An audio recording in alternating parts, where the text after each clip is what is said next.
My heart almost stopped the morning I found the letter, not because of what it said, but because of what it made me realize I had never said. My name is Margaret. I am 89 years old, and I have spent most of my life chasing things that in the end meant almost nothing at all. I want to talk to you today not because I have answers, but because I have something most people your age do not yet have, and that is enough years behind me to finally see the full shape of a life. When you are young, you are too close to everything. You cannot see the pattern. You are living inside the painting, pressing your nose against the canvas, and all you see are brushstrokes. It takes distance to see what the whole thing was supposed to look like. I have that distance now, and I want to share it with you before I cannot anymore. I grew up in a small town in Ohio. My father worked at a mill, and my mother kept the house and raised 4 children with very little money and a great deal of quiet dignity. We were not poor in the way that breaks people, but we were careful. Every dollar was spoken for before it arrived. And I watched my mother move through that life without complaint, and I remember thinking, even as a young girl, that I did not want her life. I did not want to be careful. I wanted to be something. I wanted people to know my name. I was 17 when I left for college, the first in my family to do so. My mother pressed a $20 bill into my hand at the bus station, and she held my face in both of her hands, and she looked at me for a long time without saying anything. I thought she was proud. Now, after all these years, I think she might have been a little afraid for me. She may have already known something I would spend decades learning. I studied business because that was the practical thing to do, and practical felt like progress to a girl who had grown up watching her father count coins on the kitchen table. I was sharp. My professors told me so. I worked harder than anyone else in my classes because I believed that effort was the same as direction, that if you moved fast enough and far enough, you would eventually arrive somewhere worth being. I met Arthur in my second year. He was studying literature of all things, and he had this slow, unhurried way of talking that I found both charming and slightly maddening. He never seemed to be in a hurry. He would sit with a cup of coffee for an entire afternoon and read, and not once check a clock. I did not understand people like that then. I thought stillness was waste. We married young, too young probably, though I would never say that out loud to the people who matter. Arthur was a gentleman, a genuinely good man in the way that is quieter than people expect goodness to be. He did not make speeches or grand gestures. He just showed up every single day with the same steadiness, the same warmth, the same patient eyes. And I, being the person I was then, often failed to recognize how rare that was. I built a career in marketing. I was good at it, and then I was very good at it, and eventually I was the kind of person who got invited to speak at conferences and sit on committees and have her photograph in trade publications.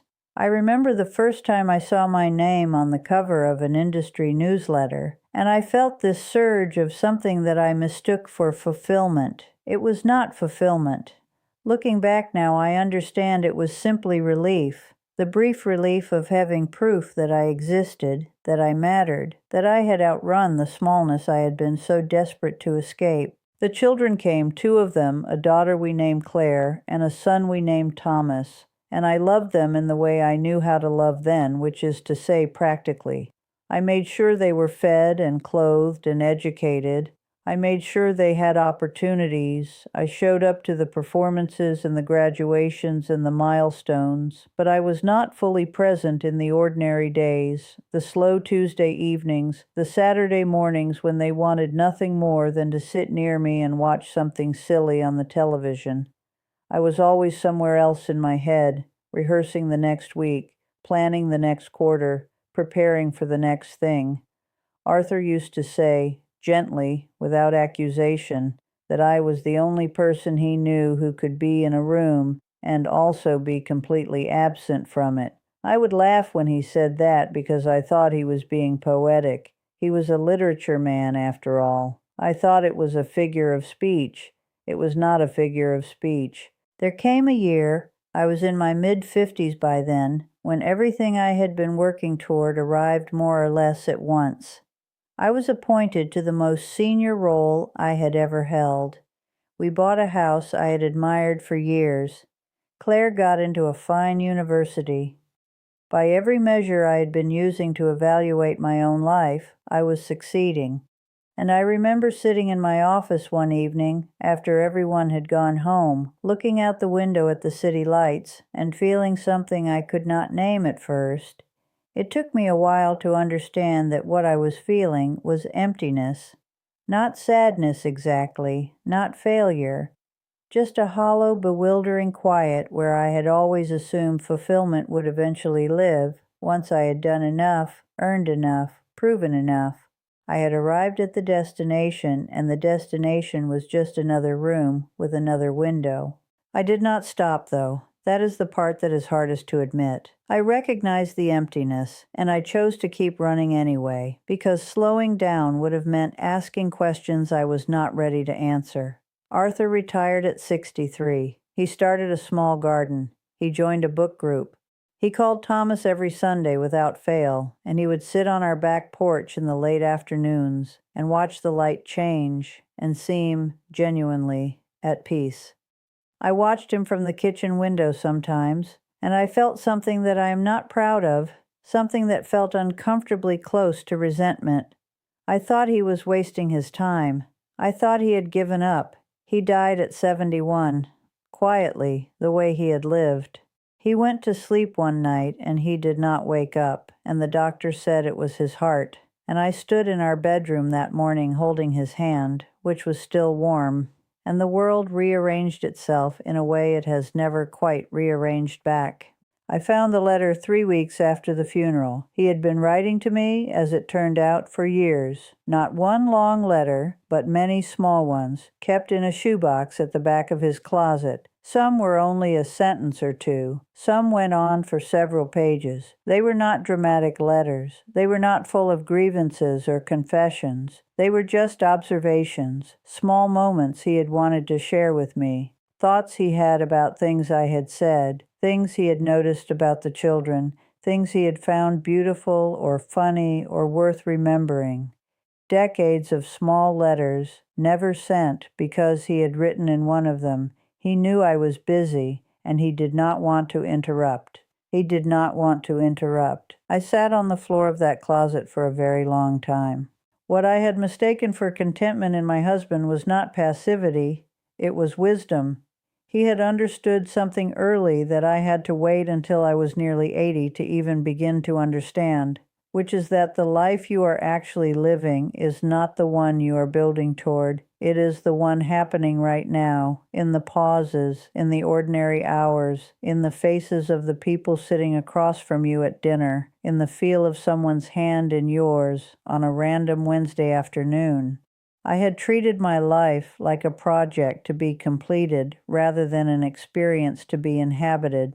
I was always in the planning stage, always in the next chapter, always preparing for a future that, when it arrived, I was already too busy preparing for another future to enjoy. Claire called me last month just to talk. We talked for 2 hours. At one point she said, "Mom, you seem different lately." And she did not say it as a complaint. She said it as a question, and I told her I was. I told her I had been doing a great deal of thinking. She laughed and said, "About time." And there was so much warmth in how she said it that I had to set the phone down for a moment. I think about the people who are where I was, the ones who are 40 or 50 or even 60, and are so convinced that they are building towards something that they cannot quite see what they are moving through. I want to reach through whatever screen you are watching this on and take your hand and say, quietly, please listen.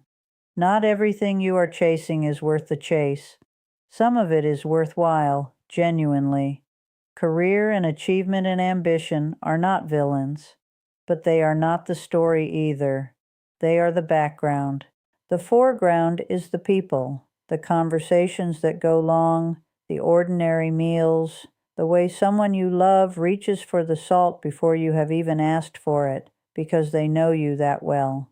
The forgettable evenings that turn out years later to be the ones you remember most. I'm 89 years old, and I live quietly now. I have my garden. I have a small group of friends who come on Thursdays, and we drink tea and talk about everything and nothing. Claire visits every few weeks, and Thomas calls on Sundays, just like his father used to. I sit on the back porch in the afternoons, and I watch the light change, and I think, Arthur, you patient man, you knew all along.